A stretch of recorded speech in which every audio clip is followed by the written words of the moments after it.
कल्याण अंमली पदार्थ विरोधी पथकाने मोठी कारवाई करत तब्बल 21,40,000 रुपये किमतीचा 107 किलो गांजा जप्त केला असून 3 तस्करांना अटक केली आहे।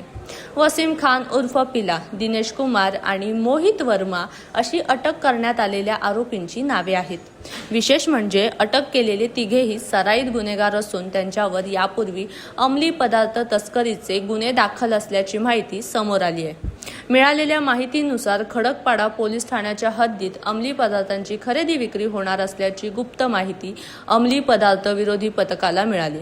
त्यानुसार सहाय्यक पोलीस निरीक्षक अनिल गायकवाड आणि उपनिरीक्षक जितेंद्र ठोके यांच्या पथकाने वाडेघर परिसरातील वाडेकर डम्पिंग ग्राउंड जवळ सापळा रचला। दरम्यान संशयास्पद हालचाल करणारे 3 जण त्या ठिकाणी आढळून आले। पोलिसांनी त्यांना थांबवून चौकशी केली असता त्यांच्या जवळ हिरव्या आणि पांढऱ्या रंगाच्या गोण्या आढळल्या। त्यामुळे पोलिसांचा संशय अधिक बळकावला। चौकशी दरम्यान आरोपींनी पळून जाण्याचा प्रयत्न केला, मात्र पोलिसांनी तत्परता आणि शिफारशी दाखवून धाडसी कारवाई करून तिघांनाही ताब्यात घेतले। तपासादरम्यान त्यांच्या जवळ मोठ्या प्रमाणात गांजा जप्त करण्यात आला। या कारवाईत एकूण 107 किलो गांजा हस्तगत करण्यात आला असून त्याची किंमत सुमारे 21,40,000 रुपये असल्याचे सांगण्यात आले। या प्रकरणात आणखी मोठे रॅकेट असण्याची शक्यता पोलिसांनी व्यक्त केली आहे।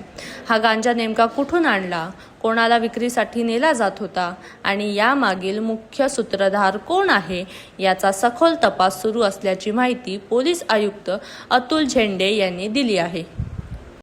खडकपाडा पोलीस स्टेशनच्या हद्दीमध्ये जे अंमली पदार्थ विरोधी पथक जे आपल्या परिमंडळामध्ये काम करत आहे, सदर पथकाचे आपले जे अधिकारी आहेत API अनिल गायकवाड, ठोके जितेंद्र ठोके ग्रेड PS आणि सर्व टीमने सदरची कामगिरी केलेली आहे आणि खडकपाडा वाडेघर परिसरामधून आपण 3 आरोपींना त्यामध्ये ताब्यात घेतलेला आहे। त्यांच्याकडून 107 किलो गांजा त्यांच्याकडून जप्त केलेला आहे। ते 3 जे आरोपी ताब्यात घेतलेले आहेत, या 3 आरोपींचं यापूर्वीचं NDPS गुन्ह्यासंदर्भातलं रेकॉर्ड आहे।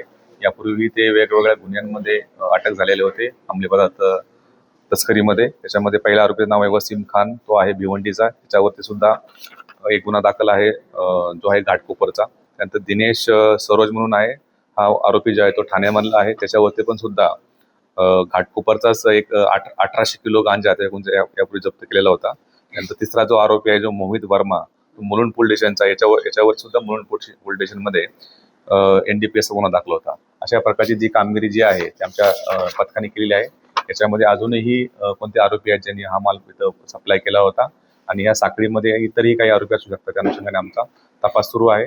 सतत त्या 3 पण आरोपींना आम्ही अटक केलेली आहे आणि कोर्टासमोर हजर केला असता आरोपींना आता 9 तारखेपर्यंत त्यामध्ये पोलीस रिमांड दिलेली आहे।